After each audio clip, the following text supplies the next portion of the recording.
সৰ্বপ্ৰথমে জনিয়াৰ চালেকুৰা সমাজ উন্নয়ন ক্লাবৰ কৰ্মকৰ্তাসকলক ধন্যবাদ জ্ঞাপন কৰিছোঁ যে তেখেতসকলে মাদক দ্ৰব্য বৰ্জনত স্বেচ্ছাসেৱী সংগঠনৰ ভূমিকা শীৰ্ষক এটি আলোচনা চক্ৰ ইয়াত অনুষ্ঠিত কৰিছিলে আৰু আলোচক হিচাপে আমাক আমন্ত্ৰণ জনাইছিলে। তেখেতসকলক ধন্যবাদ জ্ঞাপন কৰিছোঁ। এতিয়া কথা হৈছে যে আমি যদি সেই বিষয়টোলৈ আলোচনা কৰিবলৈ যাওঁ তেতিয়াহ'লে দেখা যায় যে আমি আচলতে সমাজ কল্যাণ ক্লাবে মাদক দ্ৰব্য বৰ্জনত তেওঁলোকৰ ভূমিকা শীৰ্ষক যি আলোচনা চক্ৰ অনুষ্ঠিত কৰা গৈছে বা যি আলোচনা আমি কৰিবলৈ গৈছোঁ, কিন্তু আমি মূলতে যে এই যে মাদক দ্ৰব্য যে সমাজত বিয়পি পৰিছে, কি কাৰণত বিয়পি পৰিলে তাৰ কিন্তু পোষ্টমৰ্টম আচলতে আমাৰ কৰাৰ দৰকাৰ আছে। আমি সেই ক্ষেত্ৰত প্ৰতিগৰাকী অভিভাৱক অভিভাৱিকাই সচেতন হ'ব লাগিব যে মোৰ শিশুটো, মোৰ ল'ৰাটো, মোৰ ছোৱালীজনী কোন দিশে বাট বুলিছে, কোন বাটত তেওঁলোকে বাট বুলিছে। এই ক্ষেত্ৰত কিন্তু সমাজ আৰু অভিভাৱকসকলে কিন্তু সচেতন হ'ব লাগিব। যদি আমি সচেতন নহয়, যদি মোৰ ল'ৰাই মোৰ ছোৱালীয়ে কোন বাটত বাট বুলিছে এই ক্ষেত্ৰত যদি মই সচেতন নহওঁ, তেতিয়াহ'লে স্বেচ্ছাসেৱী সংগঠনেই কওক, চৰকাৰেই কওক, যিমান পদক্ষেপ গ্ৰহণ কৰিলেও কোনো ধৰণৰ কামত নাহিব।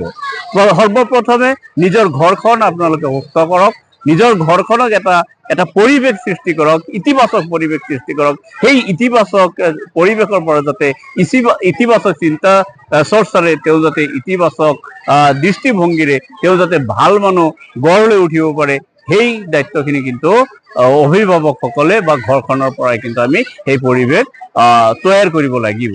এতিয়া বিভিন্ন সময়ত দেখা যায় যে বিভিন্ন অনুষ্ঠান প্ৰতিষ্ঠান বা বহুত ধৰণৰ সংগঠনে কিন্তু পদক্ষেপ লোৱা দেখা যায় যে যিজনে ড্ৰাগছ সেৱন কৰিছে বা মাদক দ্ৰব্য সেৱন কৰিছে তেওঁক আমি সমূহীয়া কবৰস্থানত জানাজা কবৰস্থান কৰোঁ, সমূহীয়া জানাজাত আমি অংশগ্ৰহণ কৰোঁ।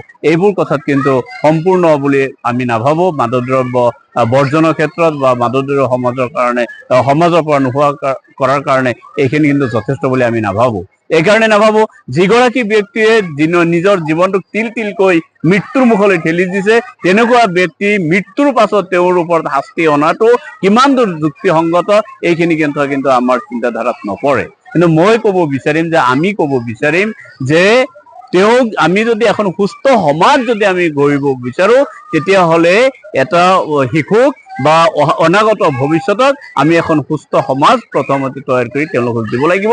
যিসকলে ইতিমধ্যে মাদক দ্ৰব্যত আসক্ত হৈছে তেওঁলোকক আচলতে আমি সমাজে বৰ্জন কৰিব লাগিব। তেওঁলোকক লৈ কোনো ধৰণৰ ইতিবাচক নেতিবাচক চিন্তা চৰ্চা তেওঁলোকক আমি বাদ দিব লাগিব। তেওঁলোকৰ লগত কোনো সুসম্পৰ্ক আমি ৰাখিব নালাগিব। সকলোৱে তেওঁলোকক ঘৃণাৰ দৃষ্টিৰে চাব লাগিব।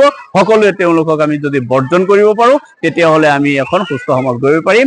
আৰু তাৰ লগতে মই এটা কথা ক'ম যে আমি অভিভাৱকসকলে সদায় সতৰ্ক থাকিব লাগিব যে আমাৰ ঘৰখনত কেনেকুৱা ধৰণৰ মাত কথা হৈছে, যে আমাৰ শিশুটোক, আমাৰ ল'ৰাটোক, আমাৰ ছোৱালীজনীক কেনেকুৱা শিক্ষা আমি অভিভাৱকসকলে দি আছোঁ। আৰু এটি কথা মই এইখিনিত ক'ম যে আমি চাহৰ দোকানত যিসকল ব্যক্তিয়ে অযথাই আড্ডা দিওঁ, অযথাই সময় ব্যয় কৰোঁ, সেইসকল ব্যক্তিয়ে নিজৰ ল'ৰা ছোৱালীক সময় দিয়ক, নিজৰ ল'ৰা ছোৱালীৰ লগত বহক, ভাৱৰ আদান প্ৰদান কৰক, তেওঁলোকক শিক্ষা দিয়ক, তেওঁলোকক মানৱীয়তে শিক্ষা দিয়ক, তেওঁলোকক ভৱিষ্যতে যে দেশৰ সুনাগৰিক হ'ব লাগিব তেনেকুৱা সপোন দেখুৱাবলৈ প্ৰতিগৰাকী অভিভাৱকে যত্ন কৰক। তেতিয়া দেখিব সমাজখন এনেই সুস্থ হৈ উঠিছে। ধন্যবাদ। প্ৰথমে মই এষাৰ কথা ক'ব বিচাৰোঁ যে আজিৰ যিটো আলোচনাৰ বিষয়বস্তু আছিলে যথেষ্ট গুৰুত্বপূৰ্ণ এটি বিষয়। সেইটো হৈছে মাদক দ্ৰব্য বৰ্জনত স্বেচ্ছাসেৱী সংগঠনসমূহৰ ভূমিকা। আৰু চৰকাৰেও এই ক্ষেত্ৰত যথেষ্ট চিন্তিত, কাৰণ সমাজত যেনেকৈ মাদক দ্ৰব্য সেৱনৰ পৰিমাণ যেনেকৈ বাঢ়ি গৈছে, চৰকাৰে বিভিন্ন সময়ত বিভিন্ন কাৰ্যসূচীৰ জৰিয়তে এইবিলাক নিৰ্মূল কৰাৰ ক্ষেত্ৰত যথেষ্টখিনি কাৰ্যসূচী লৈছে আৰু বহুতখিনি সফলো হৈছে। কিন্তু অকল সেইখিনি চৰকাৰৰ পদক্ষেপতেই যে সম্পূৰ্ণ হ'ব সেইটো নহয়। আমাৰ ইয়াৰ কাৰণে আমাৰ উঠি অহা যুৱ চামৰো যথেষ্ট ভূমিকা আছে, তেওঁলোকৰ যথেষ্ট কৰণীয় আছে। আৰু আমি ইতিমধ্যে দেখা পাইছোঁ আমাৰ যিটো স্বেচ্ছাসেৱী সংগঠন, এইটো জনিয়াৰ চালেকুৰা সমাজ কল্যাণ ক্লাব, এই ক্লাবৰ কৰ্মকৰ্তাসকলো যথেষ্ট সক্ৰিয়। আৰু মই ইতিমধ্যে দেখা পাইছোঁ তেওঁলোকে বিভিন্ন সময়ত বিভিন্ন কাৰ্যসূচী তেওঁলোকে লৈছে।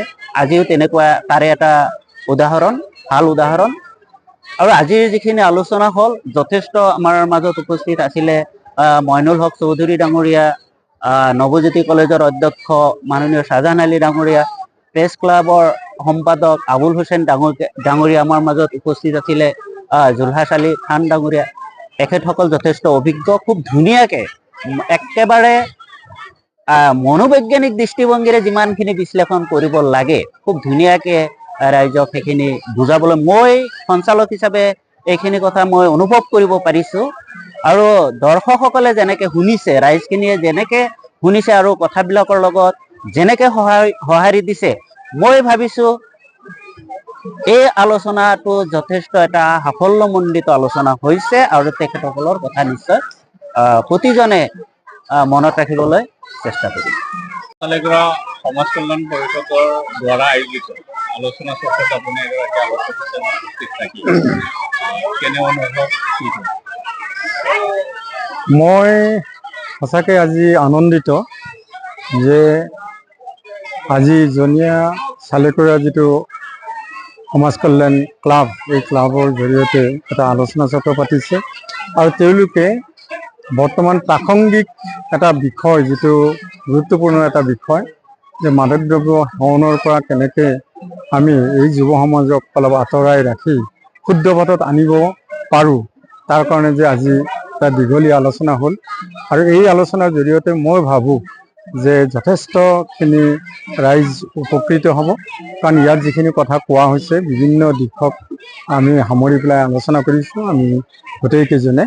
গতিকে সঁচাকৈ সমাজত এটা ইতিবাচক এটা দিশ নিশ্চয় তেওঁলোকে বিচাৰি পাব।